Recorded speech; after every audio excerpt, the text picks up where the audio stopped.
There are 27 Pokemon starter lines and more than half of them are dual typed except for these losers who don't have a second typing. Game Freak really said, "It's a plant dinosaur that's poisonous. Let's make it a grass poison." Yes. "It's a dragon who can breathe fire. Hey, yo, let him cook. Let's make it a fire and flying type." Wait, what? Finally, the best of them all, a giant tortoise with indestructible shelling and giant protruding cannons. Yeah?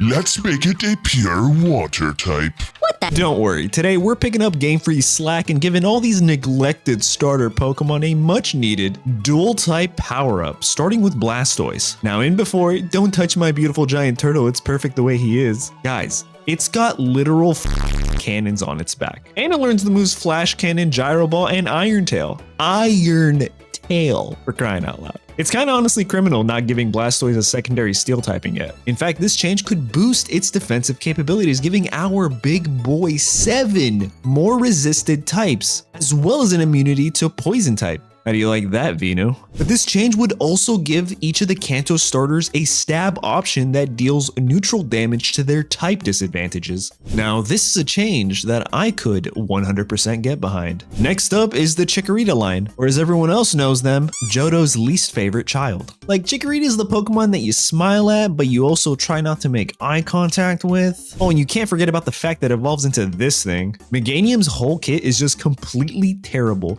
considering the other two. Not that they're any better, to be honest. Yeah, Johto is kind of a hot mess. But on top of that, its move pool and typing leaves so much to be desired. So I propose 2 possible changes. The obvious, giving Meganium the fairy type. Yeah, I know what you're thinking. I mean, just look at it. It fits. The only problem is the fairy type doesn't really exist until Generation 6. So plan B, let's make it part psychic type. I mean, it's got a ton of learnable psychic type moves, and you could even throw in some nonsense about how the antennas and petals can manipulate the emotional state of trainers and their Pokemon. Oh wait, Game Freak already said that? Then yeah, Psychic fits. Now defensively, it does get a new ×4 weakness towards bug types. But so would the grass fairy typing except against poison types, so we're gonna ignore that. Its stats give it enough bulk to at least somewhat bypass that issue, and it does gain 2 extra type resistances, so we're cooking. The only extra addition I would want to add is giving it more offensive psychic options like, say, Expanding Force or even Zen Headbutt. But yeah, definitely better than the original bland version. Now moving on to our second Johto starter, and at least this one is cute and loved by many. In fact, it's got an alternate Hisuian form that does have a secondary typing, so it looks like Game Freak came around eventually. But its base form still definitely needs some love. Let's check it out. Typhlosion is the Volcano Pokemon, and it's kind of based off of that, honey badger that doesn't give a shit in terms of anatomy. And I'm pretty sure they're known to use their claws to dig burrows for resting, hiding, capturing prey, and destroying hopes and dreams of many. Couple this with the fact that volcanoes are big holes in the ground that shoot out hot lava, and we've got ourselves a secondary typing. Meet Typhlosion, the fire and ground type. It would lose its weakness to rock types, but it does take a ×4 weakness from water types, which kind of sucks, I'm not gonna lie. But it does get an immunity from electric types, so like, that's something, right? Yeah. I would also take out the rollout it learns through level up and give it something like Earthquake or Earth Power, and I think that would make it an extremely dominating Pokemon. Now for the final Johto starter, I was torn between 3 possible choices: Fighting, Dark, and Dragon. I know you guys can see it. Fighting because our big ferocious Feraligatr looks like he can tussle. Dark because, well,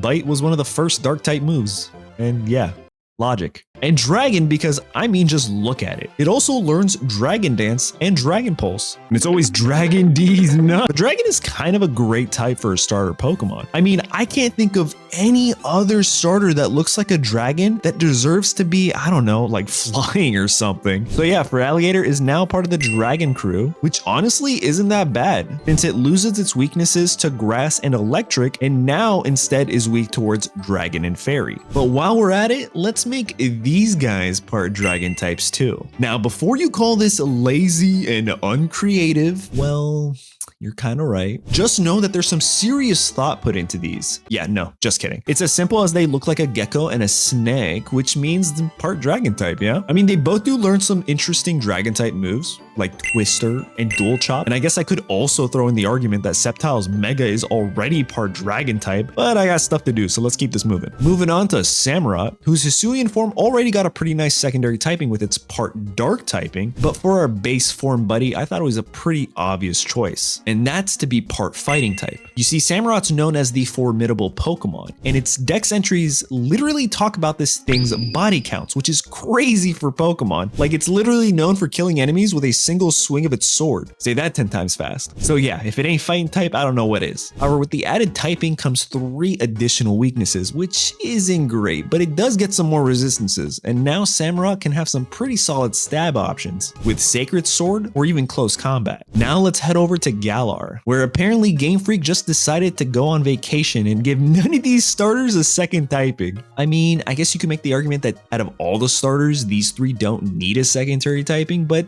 this is not what this video is about. So for Rillaboom, we had to give our Super Saiyan drummer the Fighting type. I mean, Stab, Hammer Arm, and Drain Punch would be insane. The only downside I see is that Rillaboom would now have a ×4 weakness to Flying type moves. But if you ask me, that's balance. Next up is Cinderace, or how we in the field like to say, Cinderace. Now, when you look at this thing, you might be saying, oh, it's a Fighting type, right? That would make sense, but that's so repetitive. I'm not Game Freak. And plus, Game Freak could have given this bunny the Flash treatment and made it Fire Electric. That would have been nuts. But no, not us. We're not Game Freak. We don't do either of those options. Instead, we're gonna make this guy part normal type.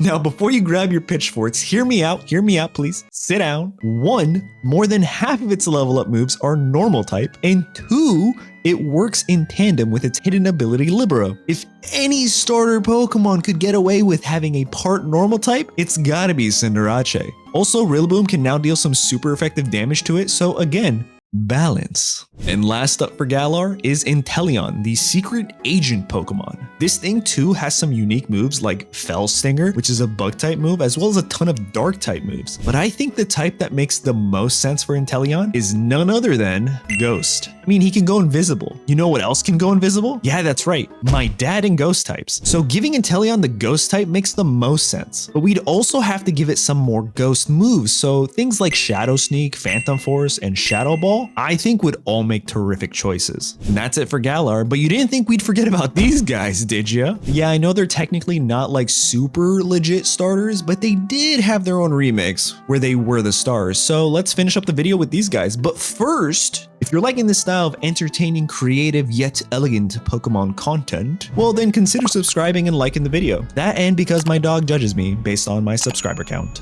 Back to everyone's favorite little rodent, I mean, this guy. I can only really go one way with this, and I know it breaks my rule from earlier, but listen, I'm just trying to get through this at this point. I mean, you're still here, so work with me, okay? Presenting Electric Fairy typed Raichu for no other reason than it kind of looks like a fairy with its ears and swirly tail. It does learn a few fairy type moves, so it's not like too hard to imagine, to be honest. But does this in fact make Raichu better? Yes, it does. You want proof? Just look at his cousin. Now lastly, for the evolutions, I feel like this one was super obvious. Give them all part normal type. This would finally give us some much desired type combinations that we've just never gotten and always been wanting, and it's pretty solid. Unless you're like a Glaceon or Umbreon fan. In that case, RIP bud. Thanks for watching. Check out this video next and see you soon.